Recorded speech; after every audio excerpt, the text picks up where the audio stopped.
စကူရှိနေရပြင်းလိုက်တော့အဲ့ဆိုဟမ်းမိတ်လို့ထိုင်းဆိုင်မှာသူက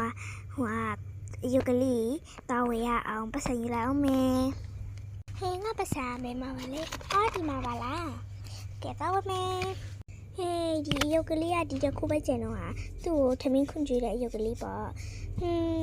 ယ်သူမှလည်းလာဝဲတော့ငါဆိုင်ပေးတော့မယ်ဟဲ့ဟိုမှာပါလားတဲ့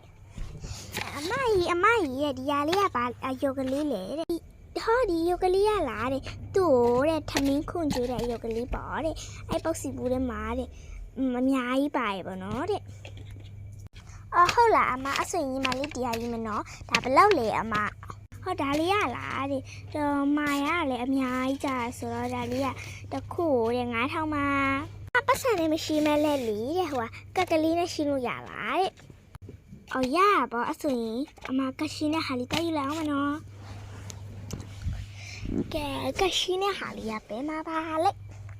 အော်တွေ့ပြီသူ့ဟာလေးရတရားရောက်နေရုပ်ပါအမကြီးဒါကရှင်းနဲ့ဟာလေးပါနော်ညီမလေးရှင်းရင်တရားလေးကိုရှင်းလိုက်ပါဟုတ်လားအစင်ညီမလေးရှင်းလိုက်မယ်နော်တင်းချင်းအမရှင်းပြီဆိုညီမဒါလေးယူရတော့မနော်ဟုတ်ကဲ့ပါဟုတ်တယ်ညီမလေးဒါညီမလေးဝယ်လို့ရပါပြီအမအဆိုရင်သွားပြီနော်အေးသွားကဲပတ်စံလေးယူလာအောင်မယ်ကဲအင်းပြကဲအိမ်ထဲပြန်ရောက်ပြီဆိုဒါလေးကိုဆော့ရအောင်ကဲဟယ်လိုဒီဟာလေးရတော့ဒီကလေးကိုထမင်းခွန်ကျွေးဟာလေးဆော့ပြမယ်ပေါ့နော်ကဲသူ့ကိုဒီမစုံဒီမှာပေါက်စီလေးပါတယ်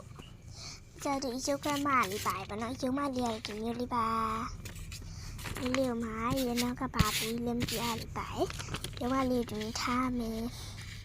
ကနေမှာဖိရအောင်ရုပ်မလေးတွေယူရအောင်မယ်ကဲဒီရရပြောစီပူလေးယူလိုက်မယ်ကဲရုပ်မလေးတို့ဖြည်းလိုက်အောင်မယ်ရုပ်မလေးကိုဖြည်းပြီးဆိုဒီထဲမှာအဆက်ပါတယ်စားစားတွေကပါလေဖွင့်ကြည့်အောင်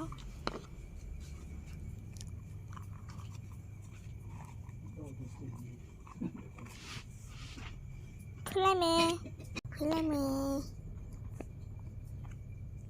ဝေါဒီမျိုးလေးပါပါနော်ဒါလေးရကြတော့စက်သားလေးပါ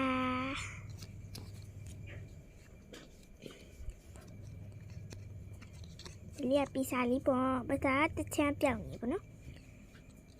ဒါပုံမလေးပါဒါဖေးသီးလေးပေါ့ဒါကြနတ်သီးလေး